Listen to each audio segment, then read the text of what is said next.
Doctor आनंद ने ज्यों ही interview room में प्रवेश किया तो वहीं पर ठिठक कर रुक गया, क्योंकि इंटरव्यू लेने के लिए जो शख्सियत बैठी थी वो उसकी पहली पत्नी निशा थी। 22 साल पहले दोनों का तलाक हो चुका था। जब वह वापस कमरे से बाहर जाने लगा तो डॉक्टर निशा ने उसे पुकारा, रुकिए, इंटरव्यू ना सही, कुछ देर बैठिए तो सही। डॉक्टर आनंद को ना चाहते हुए भी रुकना पड़ा। वो निशा के सामने जाकर बैठ गया। बोला, आपने सर्जन की विज्ञप्ति दे रखी है, तब सोचा मैं भी ट्राई करके देख लूं। वैसे मैं एक दूसरे हॉस्पिटल में भी सेवाएं दे रहा हूं। निशा बोली, फिर वापस क्यों चल पड़े थे? हमें एक अच्छे सर्जन की ज़रूरत है और आप तो सर्जन के साथ ओंकोलॉजिस्ट भी हैं। आप जैसे होनहार डॉक्टर की इस हॉस्पिटल को सख्त ज़रूरत है। प्लीज़ ज्वाइन कर लीजिए। आनंद उस समय पूरी तरह बेरोजगार था। उसने झूठ बोला था कि वो किसी और हॉस्पिटल में भी सेवाएं दे रहा है। उसके सिद्धांतवादी और गरीबों पर दया दिखाने वाले रवैये के कारण हॉस्पिटल वाले उसे ज़्यादा दिन तक नहीं रख पाते थे। आनंद ने खड़े होते कहा, मैं शाम को आपको बताता हूँ। फिर वो जाने लगा तो निशा बोली, चाय तो पी लीजिए। आनंद ने कहा, सॉरी, मैं चाय नहीं पीता। फिर वो चला गया। निशा ने एक लंबी सांस ली और उस दिन के इंटरव्यू निरस्त कर दिए। वो शाम को आनंद के जवाब का इंतज़ार करना चाहती थी। आनंद के साथ निशा की शादी 5 वर्ष ही चल पाई थी। आनंद पूरी तरह धर्मात्मा किस्म का व्यक्ति था। राह चलते गरीबों पर भी पैसा लुटा देता था। भिखारियों को घर ले आता था, उन्हें नए कपड़े और खाना खिलाकर वापस भेजता था। इतना ही नहीं, गली के सारे आवारा कुत्ते भी आनंद के दोस्त थे। वो सबको खाना देता। इस कारण उसकी ड्यूटी से लौटने के समय सारे कुत्ते उसके घर के आगे इकट्ठा हो जाया करते थे। आनंद कभी कभी तो पूरे महीने की तनख्वाह मजलूमों में लुटा देता था। निशा को इन सब कामों से चिढ़ थी। फिर दोनों की नहीं जमी तो तलाक हो गया। जब उनका तलाक हुआ तब उनका बेटा रवि 3 साल का था, जो अब भी निशा के पास ही था।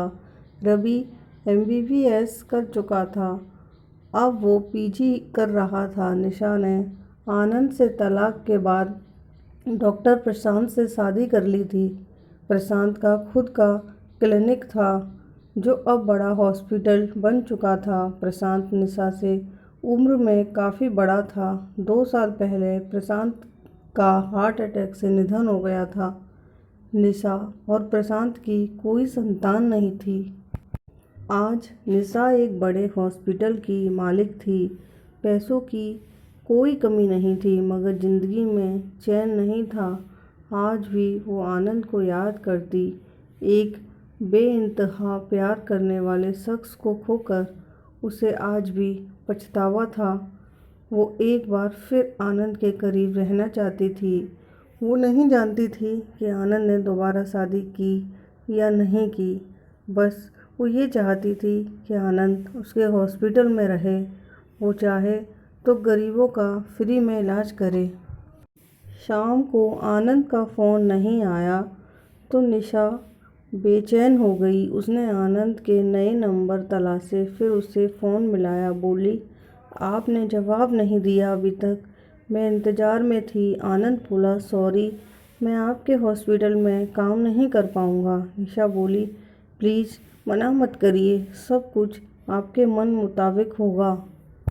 आपको जो भी गरीब और मजलूम लगेगा उससे एक पैसा भी नहीं लिया जाएगा।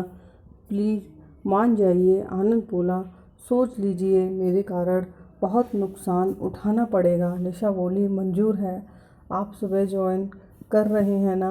वो बोला, हाँ, आ जाऊँगा। आनंद का आना पक्का हो गया तो निशा भी चैन की सांस ली। ये वक्त भी अजीब खेल रचता है। जिस निशा को आनंद की दरियादिली बुरी लगती थी, आज उसे अच्छी लगने लगी थी। सुबह निशा ने आनंद के पसंदीदा कलर की साड़ी पहनी। वो जल्दी हॉस्पिटल पहुंच गई। आनंद समय पर पहुंचा और अपने काम में लग गया। उसने निशा की तरफ ज़्यादा तवज्जो नहीं दी। धीरे धीरे वक्त गुजरने लगा। एक दिन निशा आनंद को शाम के भोजन पर ले गई। आनंद ने देखा निशा की गाड़ी पहुंचते ही उस एरिया के बहुत सारे आवारा कुत्ते और 10-12 गाय इकट्ठा हो गई थीं। निशा ने उनको गाड़ी में से निकलकर खाना खिलाया। नौकर गायों के लिए अंदर रखा चारा ले आए। निशा सबको अपने हाथों से खाना खिला रही थी। 50 पार की निशा को आनंद आश्चर्य से देख रहा था। आज उसे निशा जीवन में सबसे ज़्यादा सुंदर लग रही थी, मासूम लग रही थी और वो उन कुत्तों और गायों को माँ जैसी लग रही थी। आनंद भाव विभोर हो गया। जानवर निशा को टच कर रहे थे, चाट रहे थे। कभी इन सब से घृणा करने वाली निशा उनके बदन पर प्यार से हाथ फिरा रही थी। अंदर घर में प्रवेश करने पर आनंद बोला, ये परिवर्तन कब से हो गया अचानक से? आप पशु प्रेमी कब से बन गई? निशा बोली, आपके बेटे के कारण। 5 साल पहले मुझसे बोला था कि मैं पत्थर दिल हूँ। मुझे भगवान ने माँ कैसे बना दिया? वो बिल्कुल आप पर गया है। आज घर आया हुआ है, देखोगे नहीं क्या? आनंद बोला, उसे देखने के लिए तो आंखें तरस गई हैं। कहाँ है वो? फिर आनंद ने देखा एक 25 वर्षीय जवान उसकी तरफ बढ़ रहा था। आनंद को वो अपनी परछाई जैसा लगा, हूबहू उसकी कॉपी था। वो आते ही आनंद के पैर लगा तो आनंद ने उसे उठाकर सीने से लगा लिया। निशा बोली, जानते हो क्या एक दूसरे को पहले से? आनंद हंसकर बोला, पिछले सालों में कई बार मुझसे आकर मिल चुका है, मगर इसने हॉस्पिटल के बारे में कभी नहीं बताया था। वो सर्जन वाली विज्ञप्ति भी इसी ने भेजी थी मुझे। निशा ने बेटे को एक मुक्का जमाकर कहा कि हरामी, मुझे कभी नहीं बताया तुमने।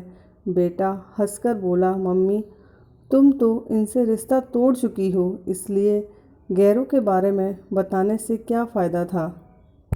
जब खाना खाने के बाद आनंद जाने लगा तो वो बोली, एक बात पूछूं? आनंद बोला, क्या? वो बोली, आपने दोबारा शादी क्यों नहीं की? आनंद हंसकर बोला, सन की जो हूँ, मुझसे कौन शादी करता। रमता जोगी हूँ, ना जाने कितने शहरों में रहा हूँ। दोस्त तो बहुत लोग बना लेते हैं, मगर जीवन साथी कोई नहीं बनाता। फक्कड़ हूँ, अभी तक 1 रुपया भी जमा नहीं किया।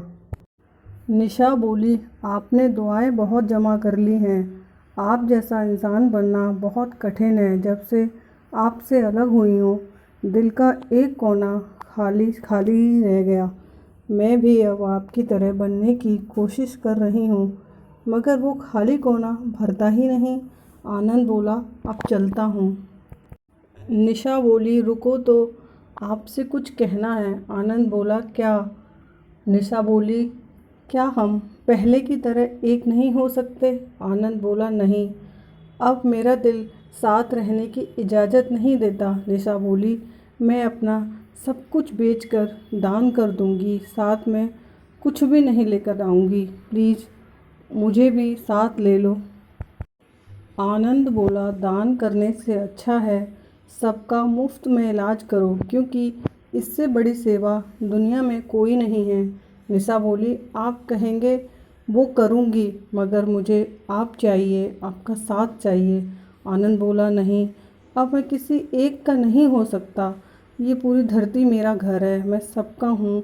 कल से मैं हॉस्पिटल नहीं आऊँगा, आप किसी और को रख लीजिएगा। फिर आनंद ने कुछ नहीं सुना और चला गया।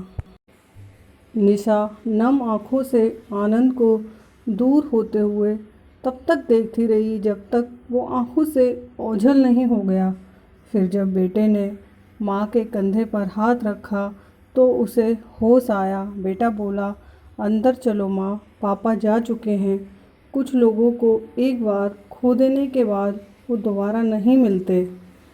दोस्तों, आपको ये कहानी कैसी लगी कमेंट बॉक्स में बताएं। अगर कहानी अच्छी लगी हो तो वीडियो को लाइक करें और ऐसी ही कहानियाँ सुनने के लिए हमारे चैनल को सब्सक्राइब करें।